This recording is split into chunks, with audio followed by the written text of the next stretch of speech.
Okay, best of 5 for the, oh god, EPL Open Cup number 5 European edition. In the top left of Ephemeron, we have the red Protoss. It is Neeb. In the bottom right, as the blue Terran, he's HeRoMaRiNE. Do one little thing. Alright. Alright. So yeah, I really want to see where Neeb is at right now. Haven't cast him in a long while. Have cast some HeRoMaRiNE stuff lately, but Neeb, he wasn't part of the Wardy Invitational that I got to cast. He wasn't in the couple replays from last time. I didn't cast any of his IEM qualifier matches, although he did play in that. He was unsuccessful in actually getting into a seed, although I am pretty sure, not completely positive, that he is going to Katowice. Yeah, where is he at? HeRoMaRiNE seems like good old HeRoMaRiNE, very macro-oriented, doesn't really get tripped up too much, dealing with all different races, all matchups, fine and dandy. But Neeb's always that interesting guy, man. Like, he's got a lot of eyes on him as the best North American player at times. If you, I guess, special, maybe more so lately, with a round of 4 finish and a finals finish last year. Got both right. But even then, I bet people would definitely argue that Neeb is still better.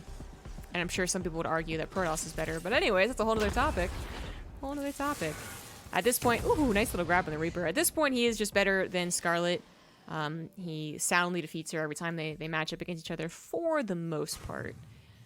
So, kind of the big 3 right there. But we have some other, like, you know, names that we can now talk about, like Estrella being the biggest one. Cast a lot of his games recently from all these replay packs, as he has been actually doing a lot of tournaments. He's playing up a storm over there in Korea, really taking advantage of his time. So that's awesome to see. But, you know, am I going to start a whole storyline of Estrella better than Neeb? I don't know. Not yet. Because Estrella also still needs a lot more of that pressure test.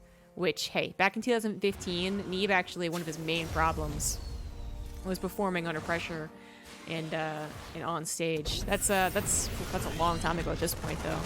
5 years ago. And he's been tested and shown true most of the time in that regard. Still has a bit of trouble here and there, I guess, following through when it seems like he's on that golden path, but he just gets matched up against really great players. There's no shame in losing against really great players, of which many will be attending in Katowice. So we did have a, Robo Opener here? Okay, Robo Opener for Neeb against Colossus, I assume. Adept constantly checking out. HeRoMaRiNE is going for a tank, which the Hallucinating Phoenix is going to be able to see. It is going to miss the medevac, and that is a very interesting medevac. Generally, you get a medevac, you're going for a Widowmine drop. Or some Hellions. But we don't have Hellions, we don't have Widowmines. It looks more like a push. This could be an army that you can push with, because I guess you could really technically say any army is an army you could push with, if you want to do it. But you could also just go for a drop with Marines. It's a little lamer, to be honest, but it is something, right? Like, you get in there, you kind of dance around the edges, because I think more so than the goal of Widowmines, which is to get in there, do some damage or not, but ultimately die. The Marine drop is supposed to kind of like pick off these pylons and just generally annoy the Protoss player, without ever really threatening to do a whole lot. This Adept is constantly checking though. I mean, it saw the medevac, it's checking to see if the tanks are moving out.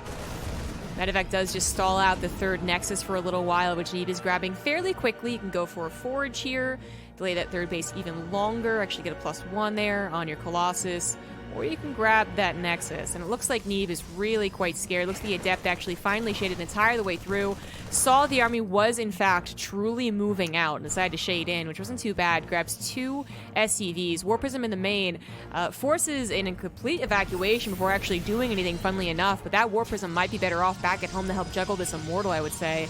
The Neeb has 2 shield batteries finishing in the nick of time. Just the length of Ephemeron is perfect for that shield battery timing. Observer is off of the army to see that tanks aren't siege, and this just looks like an absolute slam dunk right here. Like, Neeb is just like, why even bother? Why did you do that? That was stupid.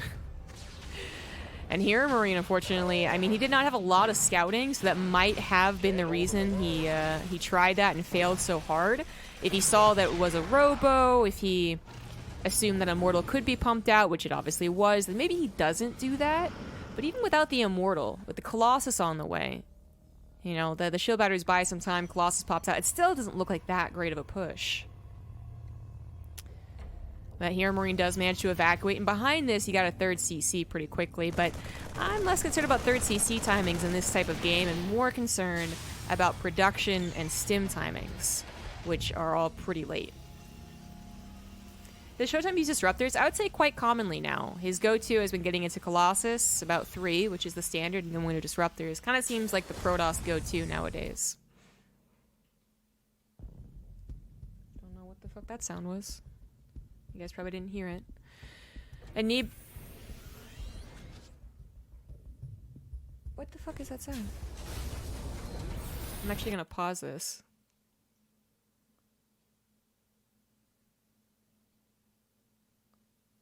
And make sure I'm not being murdered. I'm guessing the cat's doing something, but be right back.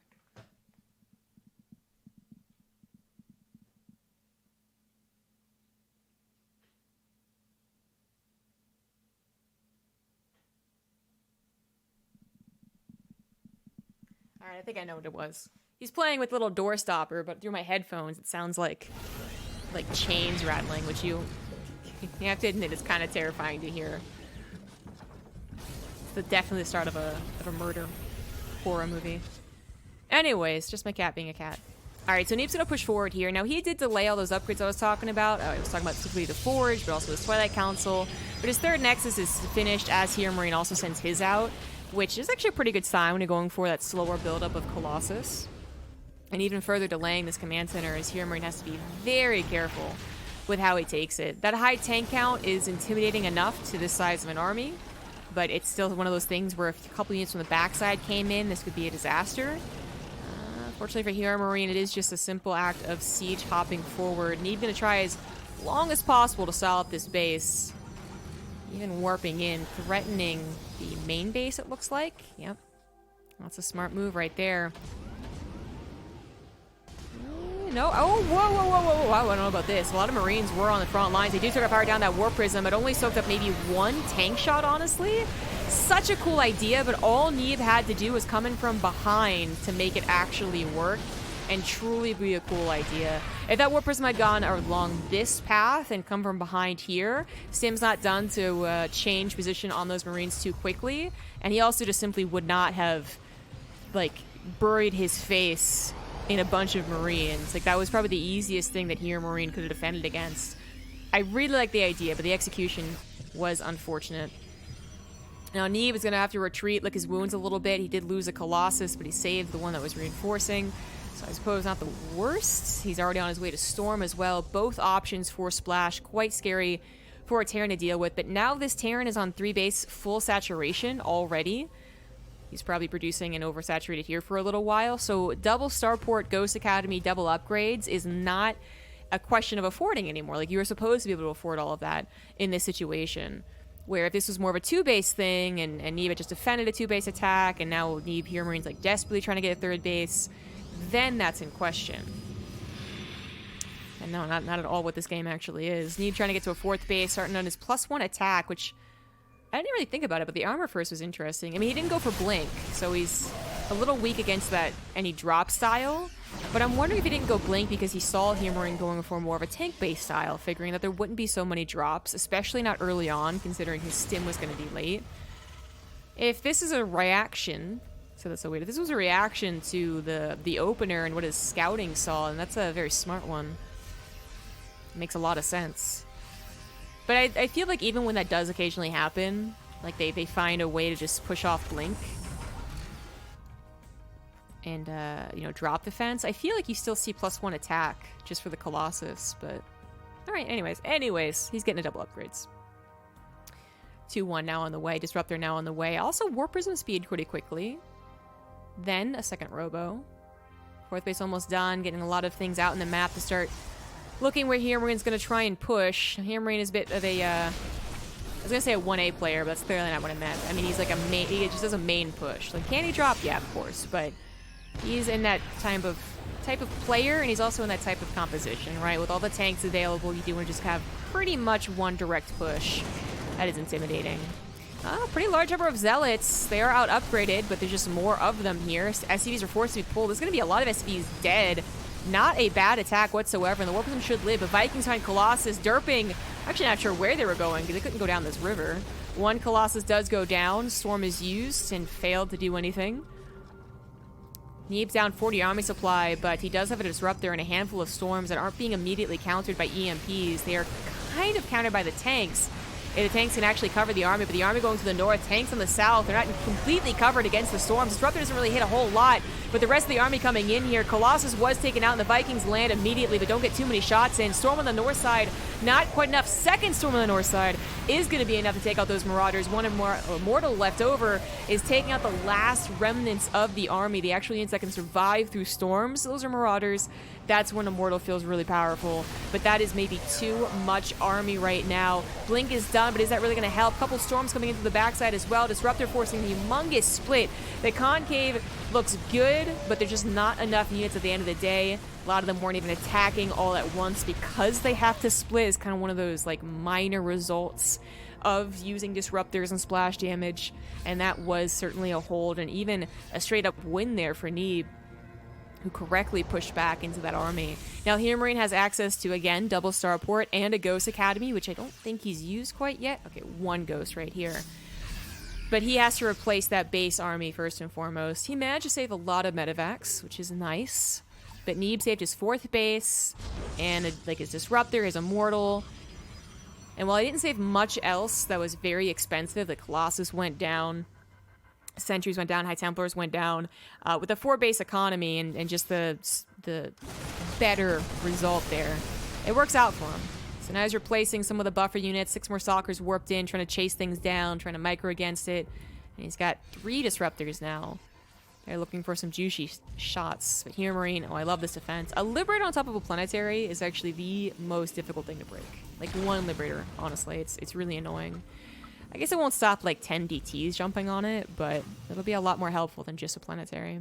Couple storms are locked and loaded in a natural. Expecting HeRoMaRiNe to try and do this, but not being paid attention to. Storm not available. EMP took care of that, but I'm not even sure Neeb was paying attention. The Stalkers don't move out of position to do anything either. He was trying to set up for his own attack into that natural base. He could maybe grab +3 attack, and that would be pretty good. Looks like HeRoMaRiNe, anticipating the base trade once he saw the army not through the middle of the map, not in the natural, has got some Liberators on the high ground, so he's going to give up his 3rd base. His Ghost Academy is going to go down here. Speaking of Ghosts, only one was available right there. It didn't have an EMP, plus Neeb had his High Templars in the Warp Prism. A very, very good thing to do. If you've got the APM, to do it anyways. Liberators are going to try and siege hop forward against this, but there's not that many of them. 3rd TC is going to go down. Big Concave being set up here, but Neeb's on top of it. He sees the incoming Concave. He's got 3 Disruptors and a handful of Storms and a lot of Stalkers that at least have some upgrades, but right before 3-2 is done, 1 Disruptor not getting a good shot. Vikings taking down the Colossus and not going for the Warp Prism pick up there, but maybe it would have been fruitless anyways. The Concave, the surround is just too damn good. And Neeb loses his entire army for just the 3rd CC, to be honest. Like, not even that many SCVs. HeRoMaRiNe's up 55, 3, well, 2 orbitals, I guess, is not too worse off, and he can just lift his main base to help out. His army is looking quite intimidating, almost triple the size of Neeb right now, and his upgrades are still better since that +3 attack didn't actually go down. Or at least it will be better. Right now, we have the even upgrades. This would be the best chance for Neeb to take a fight. But he needs some Storms. He needs some Zealots. He needs something more here. Disruptor's going to need to take a great shot. He's going to try and go for the Marauders. He's going to find 2, which is not too bad. 2 is better than nothing. And this might just be a hold here, but more Zealots, I would say, need to come out. Another Storm on that right side is pretty damn good. Ghost taken out. Medevacs being chased down. Liberator going to go down too. HeRoMaRiNe not going to find the success he wanted with that push, but he had a Liberator in the natural that killed 8 probes and is denying a heck of a lot of mining. Neeb desperate to get some better control on this side of the map. He's going to lose his High Templar. He wanted to be able to push this back entirely and take a deep breath, but that breath ain't going to be coming anymore. 1 Storm was pretty damn good in the heart of the Marauder army, but a simple split means that they're still alive. No Immortal here to actually pack that punch and tear them down. If the stop is going to be good enough, no, not with the Liberators. And HeRoMaRiNe is just rallying across the map, still on 3-base mining. Their army supply is getting so damn close with all the splashes down and the Stalkers in low enough numbers that they can't actually take on the Liberators anymore. Probes around is not going to be good enough. And GG is called. Oh, man, that was a close one at the end. Couple of, I mean, a little tiny bits of throws here and there, right? Like, that was not the cleanest game from both of them.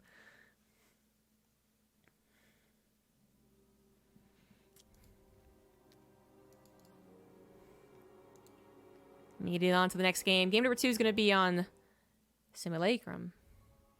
I really can't say this word without thinking of the Google translation first. It's so doy.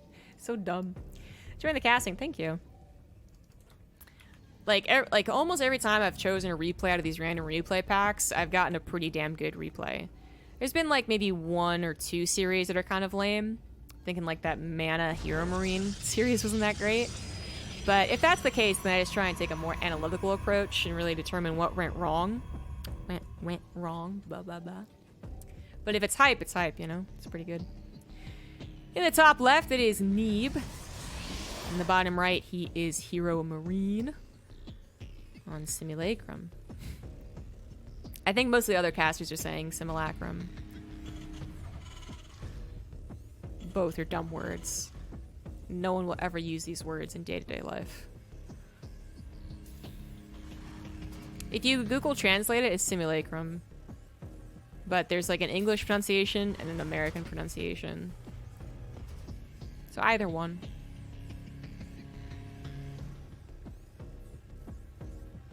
I haven't really truly decided which one I want to say.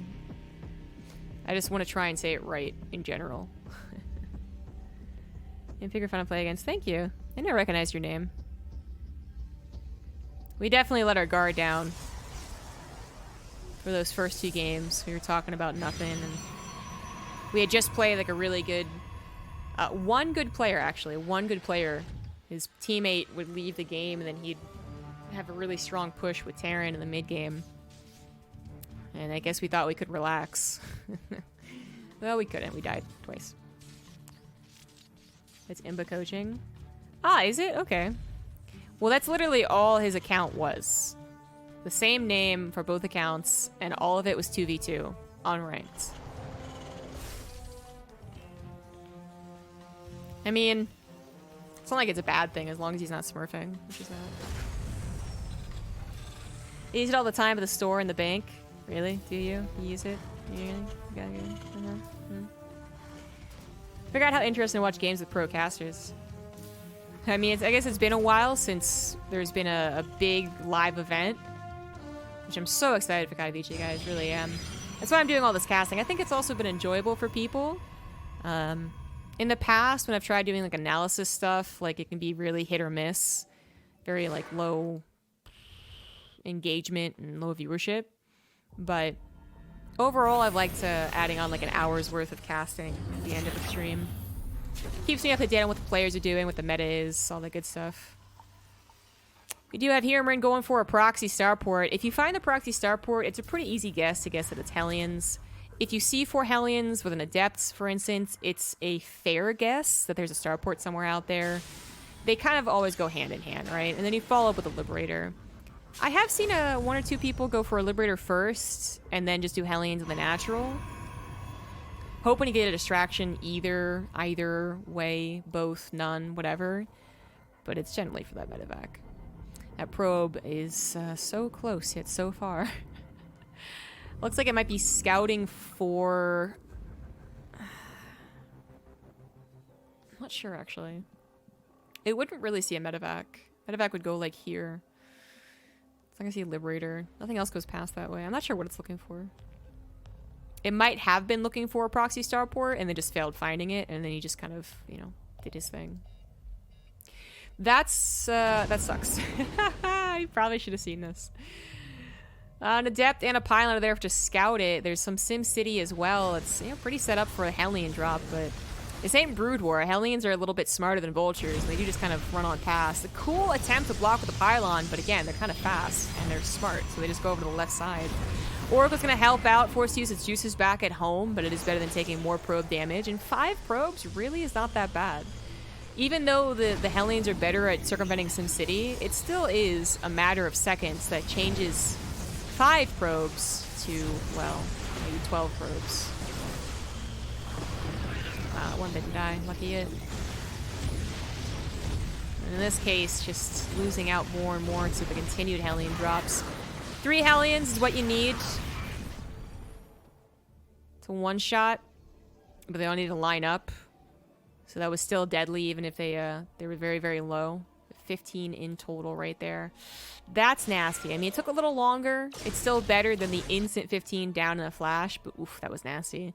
And there's not really any punishment so much for the Terran on the whole starport lacking production side of things. It's a very light production anyways. Oh, he's not paying attention. Oh, look away. Oh, no. Neeb just forced to all in at this point. I think he already thought he was forced to all in, but especially now as the Woodamines also survive and skedaddle. Gonna come back home to try and help the defense. There's only so many things that Neeb can do. He is building probes again, and maybe he can just do equalizing damage. I mean, this is less and less all in, the more damage he does. And if he's going to continue producing probes while doing all this damage, then hells yeah, he's going to bring this back. HeRoMaRiNe with no tank on the way is the most shocking thing about this. Generally, the weakness of a Hellion drop is that whole lack of defense, right? But the starport, as I was saying, the starport doesn't really help out that much. Like, it can try and go for a Liberator, an emergency defense if it's not proxied. Which, Liberator, did it just die? I guess it just died. Or it didn't make it? I'm not sure which one. 19 SCVs went down. That was equalizing. That was equalizing right there. It can make a Viking and, you know, desperately help out. And it could be making, like, a Raven, building tech labs and add-ons. But otherwise, like, it's not that big of a deal. If you can protect with a factory, which, man, a factory is fantastic defensive structure, guys. Everything it produces is gold.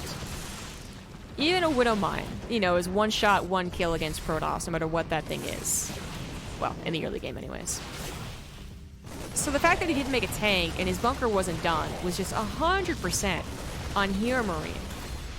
Now, HeRoMaRiNe does have some fairly fast stim, which is probably the trade-off he was looking forward to, so it's already done. He already stims forward a couple Marauders and grabs a few Stalkers, trying to make up for the SCV losses, but Oracles come in, take out the SCVs to the left side, and they survive as well. So now HeRoMaRiNe, down 9 workers, is actually exactly where Neeb would want to be.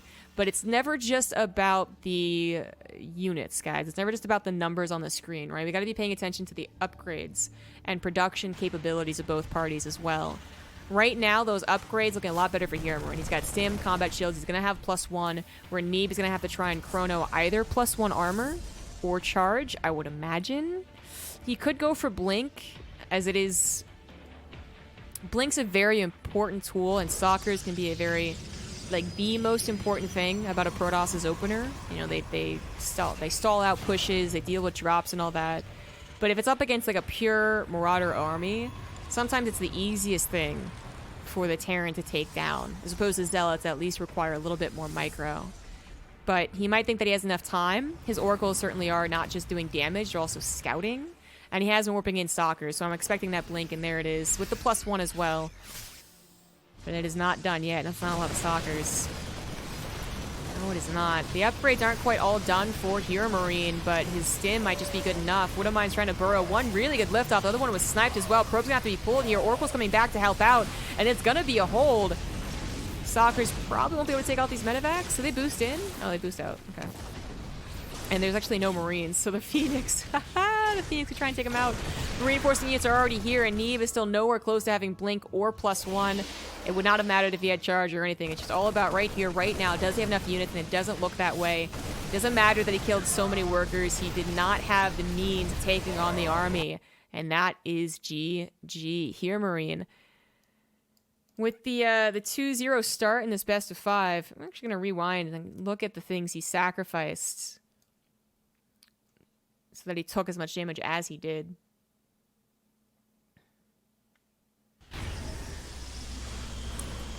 So all that damage is done. Now this is when you would want to bunker, because you know a counter is the worst thing that could possibly happen. Using all of your units to attack, and they're going to die, probably, most likely, or at least not be on the defender side of the map. So you usually have a bunker, and that's already a bit greedy. And then, okay, so his factory is being used to produce those Widowmines. That's what happened, which did do a lot of damage, to be fair.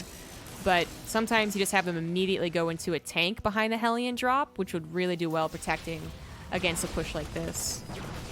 Now, to be fair, like, sometimes if there's a War Prism available, which it was an Oracle opener, not a War Prism opener, but still, if there was a Robo opener and a War Prism came in, it's hard to defend regardless, but specifically a bunker being done would have been amazing. Even if it was only 2 Marines. You get Neeb to kind of pause and wait and go, wait a second, can I actually do this? Then they do. Then the tank pops out in the nick of time. And the oracles try and swoop in, but the Widow Mines come back. Like, it would have been a lot more helpful. But he certainly was just... He was all in with his units that he had. They were dedicated to the other side of the map.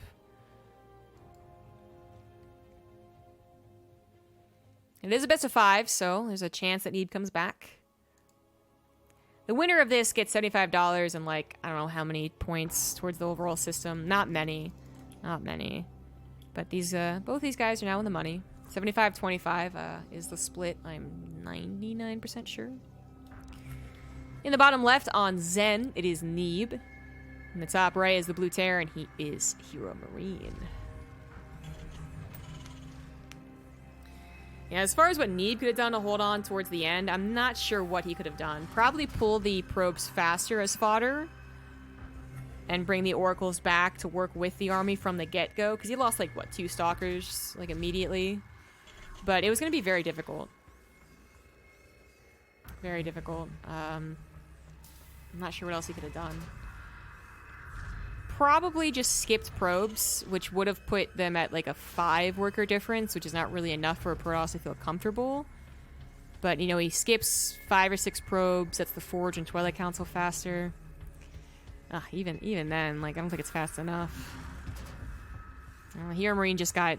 HeRoMaRiNe's economical damage was earlier, and when it comes to those, like, pre-5, pre-6-minute games, the 30-second minute differences on economy damage is pretty big.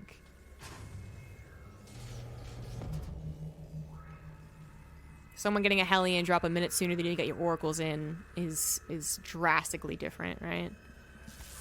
And, you know, in before someone's like, also mules. Yes, obviously, also mules. Reaper opener here for HeRoMaRiNe. Brought out that one cheeky, cheesy little build. He might bring out, like, a push. You know, he threatened with a push in the first game. Wasn't really that great of a push, if you recall. But he did, you know, he threatened with it. Could try and threaten it again. But I'm not sure if he actually would commit. Because, again, didn't do so well. And he tries to go for a... he successfully went for a proxy starport, which Neeb will be even more on guard against. So Neeb a bit on the back foot here. Kind of in the defensive stance. A place where he's not super uncomfortable. There's macro players, right? But would still like to have a little more of an edge in the mental game. Does not go for any early shenanigans on Zen, so HeRoMaRiNe a little unnecessarily goes for the high ground command center. It's so popular to do it, though. There's what Parting does, where you actually put a gateway here and pop on the other side. It's the fastest way to get in across the map. If you just go for, like, a Chrono gateway, Semenex core, then Nexus type thing, you Chrono the Adept out, again, it goes to the middle of the map through here, and it's still a bother. Whether you cheese it or not, it can be a real big bother. But if HeRoMaRiNe had seen the setup as it is, maybe he doesn't do the CC on the high grounds. But no SCV Scout, just the Reaper Scout, which did successfully see the Stargate. It's going to go into tank production. Nah, Cyclone on the way. So with Cyclone, I'm expecting a Viking. And with Cyclone Viking, you can definitely do a push. You don't really have to go Cyclone to deal with an Oracle, but it's one of those ways to almost assuredly kill it. And as I said, it can also go for a push. So then it's like, you know, if Neeb sees it, which he will, he'll either get locked on or barely avoid it. He'll also have to worry about being pushed through a tiny map. But it's a little more difficult for the mid-game pushes on Zen, because the whole idea is that there's only one little hex here that they can get through. So if it's a Marine, an Adept, a Hellion, but doesn't fit a tank or a Cyclone. Well, I don't know about the Cyclone. It definitely doesn't fit a tank, which HeRoMaRiNe is now getting. So, did he actually? Oh, it's on the. Oh, whoa, whoa, whoa, whoa, whoa, whoa! I did not see that. Ooh, but barely avoids the last shot from the lock-on. Oracle will live to come back another day, but that was a very smart little push out there. I didn't anticipate that. Oops. But behind it, going for that tank, I'm not really expecting the push at all. think you just continue making Cyclones if you do. But he's also getting a second Viking, which feels aggressive. It's unnecessary defensively, so it feels aggressive. But if he goes for a push with a tank, yeah, it will take a little while longer because of the middle here. Oracle is going to try and use some continued scouting. Really, its job right now is to see that it's not being pushed, because nothing else is here to see. And the tank even can't fit through here. So, yeah, alright, it's going to be a push. But with, like, I'm going to say so much extra time, and clearly it's not like 30 seconds, it's like 5 seconds. But still, that's a big difference. And even leaving the natural a little open, not really worth the Oracle's death. Well, Revelation's always nice. Maybe he could have done better on the front lines, but Neeb is going to deal with this attack that he was probably guessing about by going for Adept. And that can be very effective. The Adepts can chase down the Cyclones and try to micro. The tank obviously gets, you know, into its dead zone. Can't do anything about that. And the Marines get slaughtered, especially without their combat shields or any medevacs to try and heal them. So Adepts are going to be a very effective way. The weird thing about this, though, is that, yes, Adepts can take care of this one push. Adepts are going to get worse as time goes on. Even if he gets Resonating Glaives and starts doing like an Adept push drop thing, they're pretty much figured out. It's weird to say a unit is figured out. It's like StarCraft's figured out. Now, like, but the unit, I think, is figured out. Terrans haven't really died to a lot of Adept all-ins in a while. It happens occasionally, of course, but they also don't really die to, like, multi-pronged Adept harassment. Or they know what to do. They know to keep their calm and just push whenever they can. And then the Adept person dies because they went Adepts and killed them all. So definitely wasn't expecting Adepts. But they are coming across the map. Trying to do something, maybe? Not sure there's much they can do. Charge +1 makes more sense. Robo finally on the way. Neeb did protect his third base. No problem, and is now fully saturating that. Adepts, get in there. Shade, see, not much to do. And they're going to at least live. I mean, hey, keep them alive, put them off in the corner, wait for a push, right? Arming raid defenses.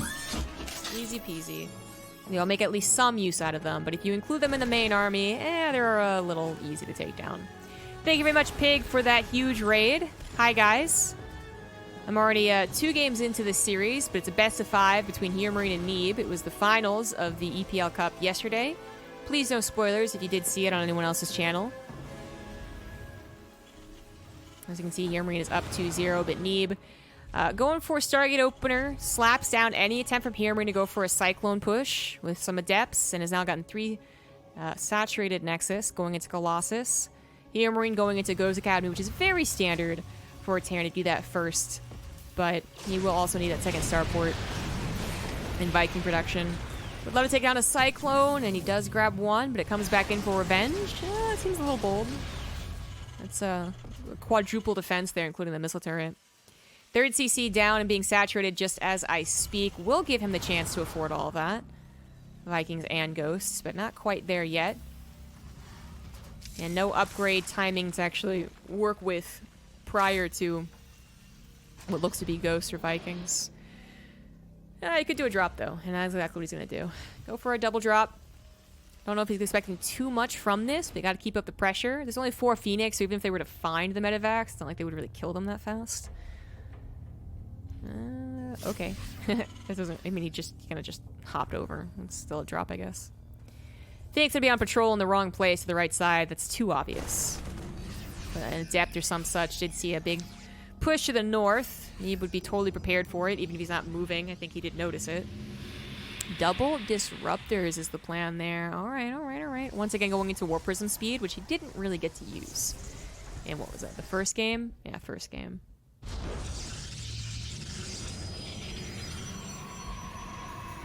Now HeRoMaRiNe bulking up his entire army. He does have some Ghosts. He still has a couple of Vikings, but it's not Colossus.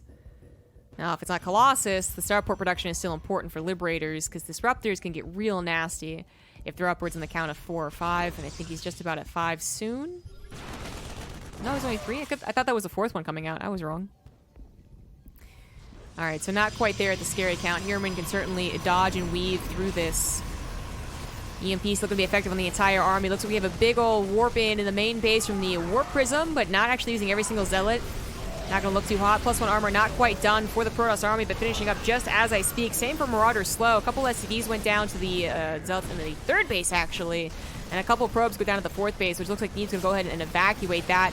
His army was entirely EMP'd, feeling a little bit weak right there, and 2 tanks are anchoring this push. A couple units in the medevac seemed like a mistake. Oh, it's Widow Mines. Oh, he was holding that in. He was holding it back, man. That's pretty sick. And that does take a lot of fantastic shots, but the tanks are taken out by the disruptors. They're so far being saved. 2 more disruptors pop up. Is it going to be a beautiful hit? Is it going to be a beautiful hit? Pretty nice. Grabs a cyclone. We need something a little bit more. 1 disruptor go down. The 2nd immortal went down. Oh, but that is that's fantastic. That is the comeback maneuver right there. And that 4th base is still alive and running. Phoenix are brought forward to try and help out as much as they possibly can. Even getting some Widowmine splashback, which would be the best thing, I think, for them, would be very, very helpful. Phoenix are trying to grab whatever medevacs they can. Not really working out that way. It's mostly about the disruptors. 4 of them still alive. Shield battery helping survive 1. And that is going to be a pushback, I believe. It is a very close one, but it is going to be pushed back. 4 disruptors live. 1 thanks to that shield battery. Liberating me taking up with that last remaining Phoenix as well. And disruptor shots were the hero right then and there. They just kept coming, you know? It was just like, okay, there's not enough disruptors to tackle this, right? No, 1 more. No, 1 more. No, 1 more. HeRoMaRine's not going to give up yet. Just going to go ahead and redirect to that 4th base, which was very low from the earlier push. Does grab that fairly easily and still has an army that could maybe tackle what Neeb has. Single Liberator actually is a big problem for Neeb, who hasn't replaced his Stalker count yet. And obviously his Phoenix also died. In fact, he's never gotten a blink. Never gotten a blink. Might have been on the agenda, and then he got attacked. Neeb did take another 4th base. Well, that was all going on. I didn't even notice. It's a very forward 4th base, and a very scary one as well to take. Just in general, but he does have it. I don't think HeRoMaRiNe knows about it. He doesn't. No scouting right there. During that push, HeRoMaRiNe did not go into an armory, so he is starting to fall behind quite severely in the upgrades. Actually, as opposed to an armory, he grabs 2 more factories and is going to be going for a mass tank style. It's a very interesting reaction. We've seen it a couple times as like a predetermined build, a style of playing. But this is sort of a reaction to the amount of disruptors he's seen, which, I mean, usually if you're on 3 bases, it's going into an 11 or 12 minute game. You're talking about liberators. You're talking about double pumped liberators with a fusion core providing easy access to the range. And, I mean, they're just a little more, like, they certainly pack more of a punch, but I'm not sure dependable is the right word. They just seem like a stronger endgame unit, right? Like, am I alone here? Than tanks do. Or tanks, especially if the Protoss is smart and positional and active on the map. I mean, they're both siege units, so they kind of have the same problems, but I don't know. I don't know about this. Maybe it is an either-or situation. Maybe tanks as a response should be a thing. I guess one of their downsides, they can't be reactored out. I don't know. Okay. Anyways, well, 4th base going to be canceled. Is pushed back. A drop that was pushed back, but the Neeb lost track of it. He recalled to his 4th base from the middle and left the Colossus behind, but does not get sniped. Drop is going to be once again pushed back, but no blink quite done yet. Means that Neeb can't quite chase it. Disruptor is going to be able to protect his 4th base, but not against the Liberators. Needs to get those Blink Stalkers on the front line. Blink's about to finish. Upgrades for the Colossus about to finish. So many things about to finish, but the Disruptors go head first into the army and don't get, like, any shots. That was actually pretty terrible Disruptor use, but 2 more from the backside and just enough Protoss army on the front side anyways to deal with this all. Tanks not really doing a fantastic job of helping out with the push that much, to be honest. And it is going to be a cleanup, albeit a very sloppy one.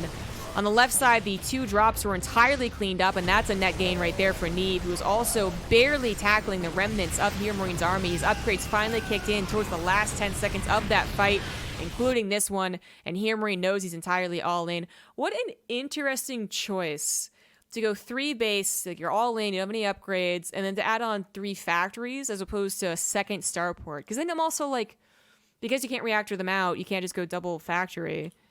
So he went triple, and that's also another expense on top of that. That was a very weird choice. I want to look at the engagement again, because that wasn't very pretty.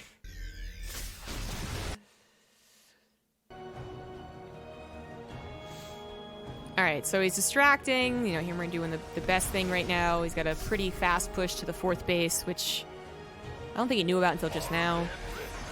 Okay, look at this fight. Look how bad it is at the start. One disruptor. Two disruptors got shots off. They just didn't hit anything. This one dies. This one dies. The tanks aren't really all sieged. The tanks on the front line got amazing shots. These two tanks, not so much. But the concave was good for Neeb. The bio wasn't really plentiful enough. I mean, that was definitely not the cleanest hold, but it worked.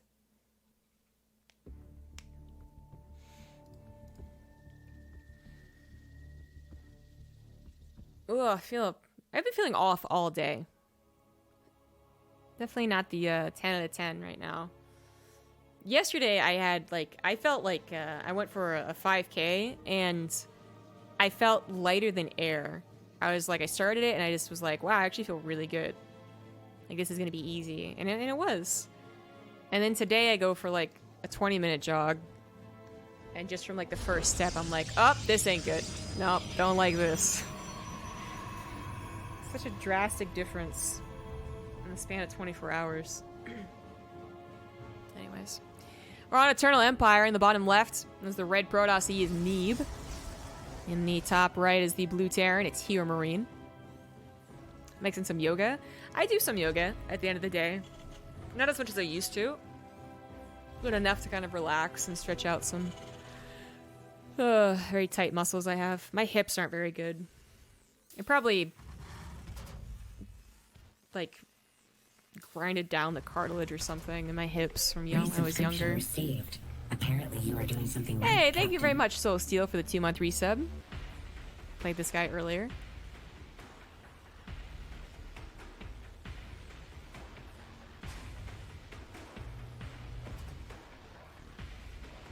Thank you, Hobo McGavs. The same thing, consecutive days are brutal. Yeah, I mean, I think that's why my hips are a little sore. I'll give you that. But I think just like feeling crappy has to do with my diet. Cause like Saturday I had like a cheat day. I was like out with my mom and we had Korean barbecue. But to be fair, it was a lot of protein. Like meat and eggs. And then yesterday was like my lazy day. So I didn't overeat calorie-wise, but I did eat like 12 Kit Kats. Mini Kit Kats, not full Kit Kats. And it was just like all sugar. That probably was the reason. They say diet's important, and I was like, I don't know. Just kidding. I've just never had such a drastic difference.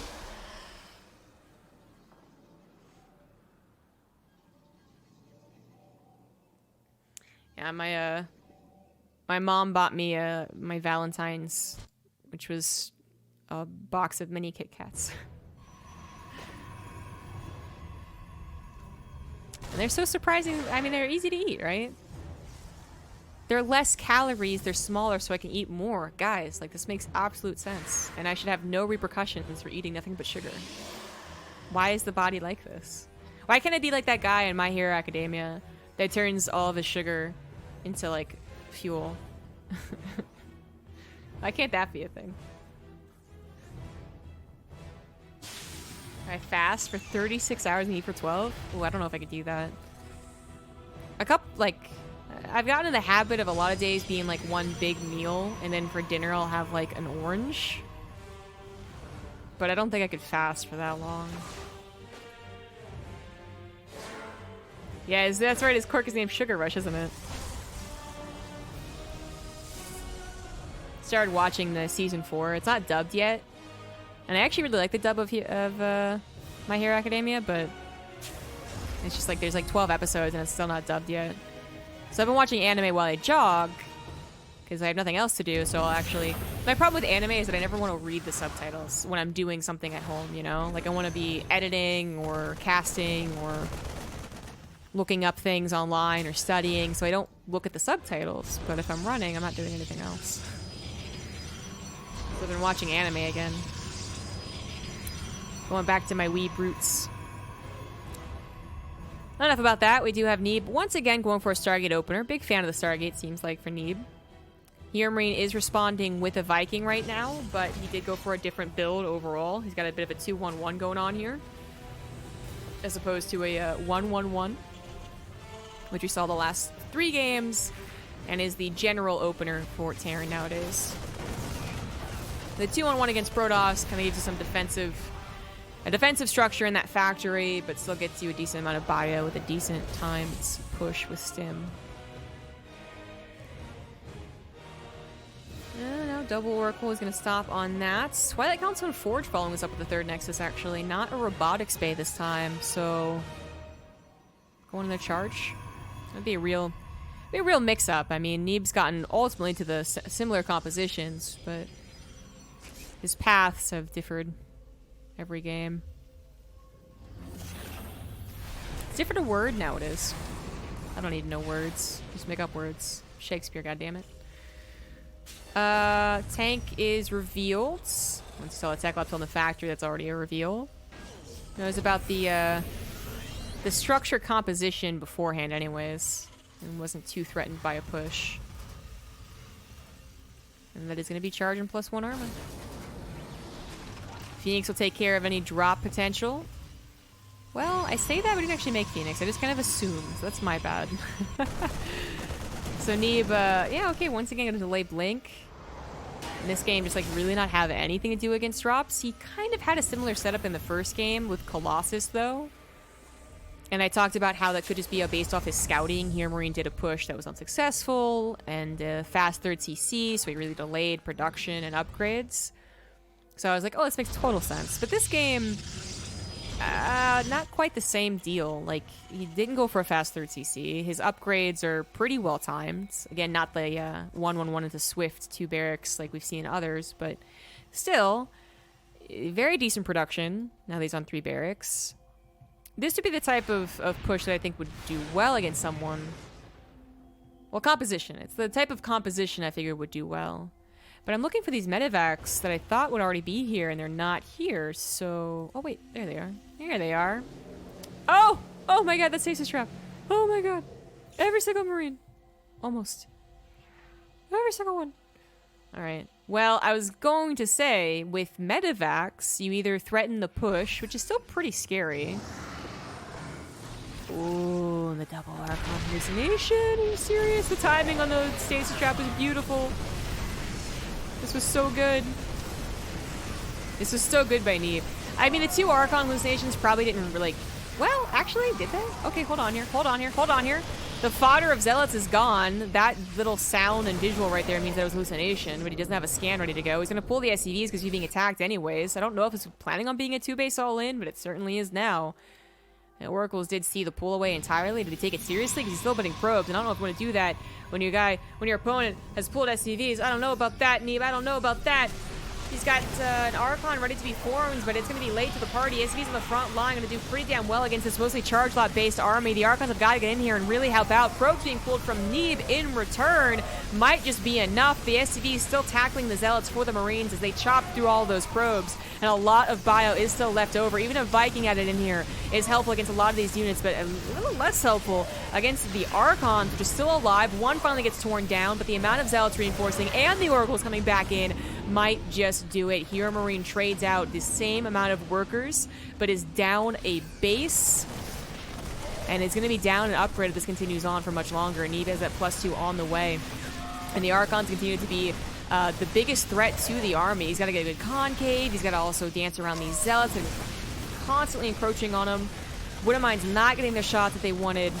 And Neeb is still probing, but okay, there we go. It's going to be a GG no matter what, but ooh. I was going to talk about that type of push being scary for a guy like Neeb, because if Neeb was like, oh, you don't have any anti-air, I'm just going to drop you. You know, those Archons are very derpy. Can't really depend on the Archons as much against drops. Charge lots in smaller numbers also get easier to handle.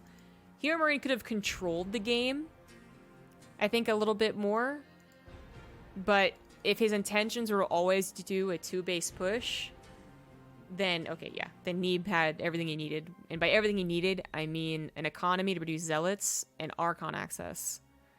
Archons aren't considered splash because it's not very much.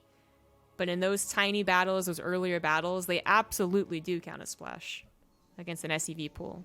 They absolutely do count as big old chonkin ultra equivalents, basically, in small battles like that. They just take so many shots to actually kill.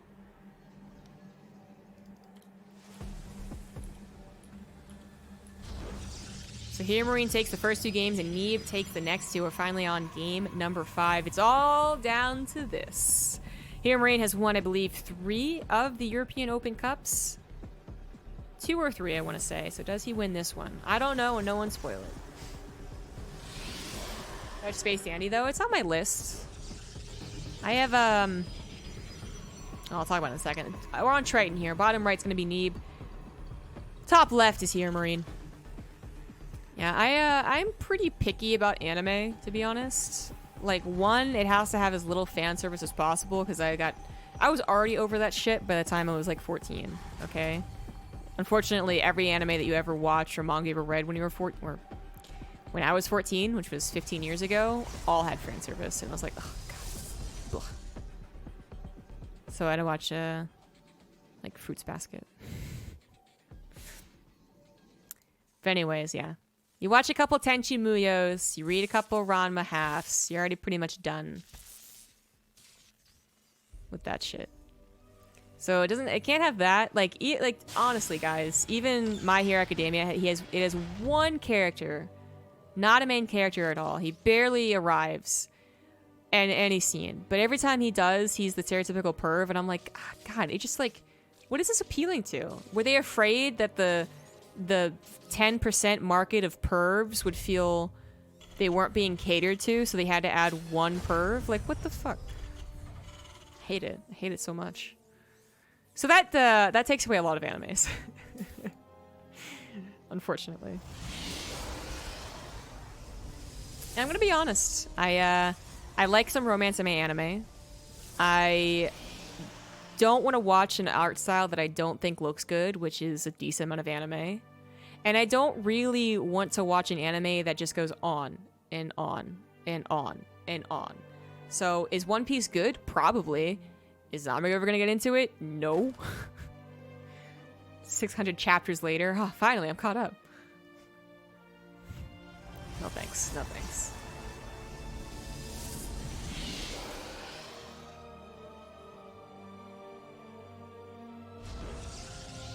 I watched Vinland Saga. That's actually also on my list, but we'll see if I like it.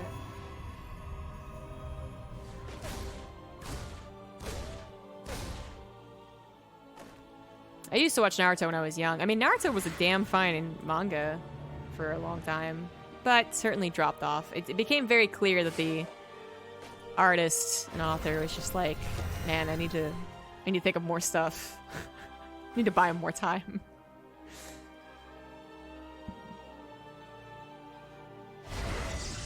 Yeah, I think My Hero Academia is going to be the longest thing I watch, too. Otherwise, I just finished watching Erased for the second time. I think Erased is a very well done anime. And I like animated movies. Those are usually pretty good.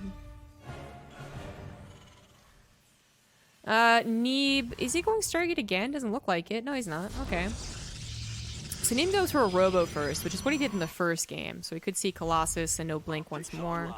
HeRoMaRiNe might be guessing that it's Stargate and going for the default Viking Cyclone combo, which I don't think is going to do very well against someone who can pump out an Immortal. He tried doing a tank push against this opener in the first game, and that was actually slapped back super easily.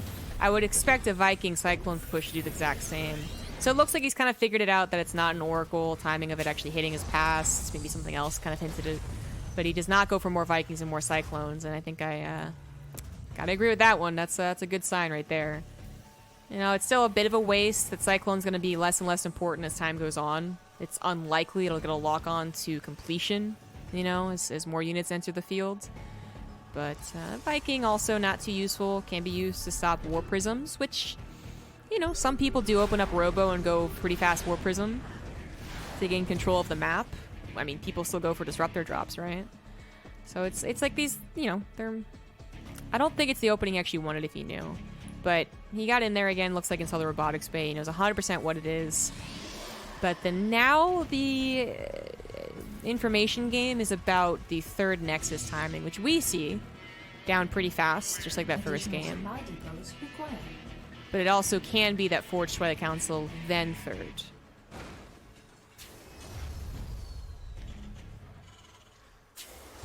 Here we see Mushi Mushi. I feel like I've seen it and didn't like the art style.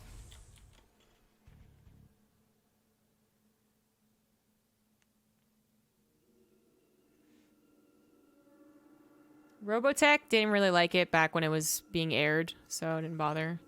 I mean, I watched a lot of Toonami anime. I never liked Mobile Suit Gundam, which always is like... I have so many hot takes, you guys. Bacon's overrated. Lord of the Rings isn't a good movie. And other things I forget. But also, Mobile Suit Gundam is a bad anime. Oh, Ghibli. Miyazaki's not a good director. That's my other hot take. There you go.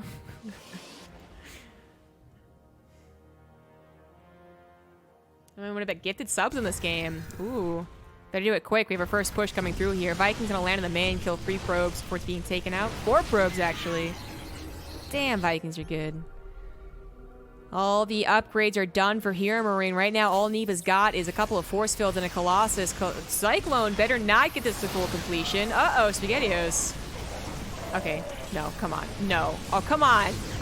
Come on. Okay, that Cyclone did an insane amount of damage. So much more than I ever anticipated. Usually they lock onto a Zealot, or they're forced to retreat, or they get blinked on, or something happens. But it killed, like, 75% of the Colossus. That's a pretty effective Cyclone. And it lives, the damn thing, trying to prove me wrong.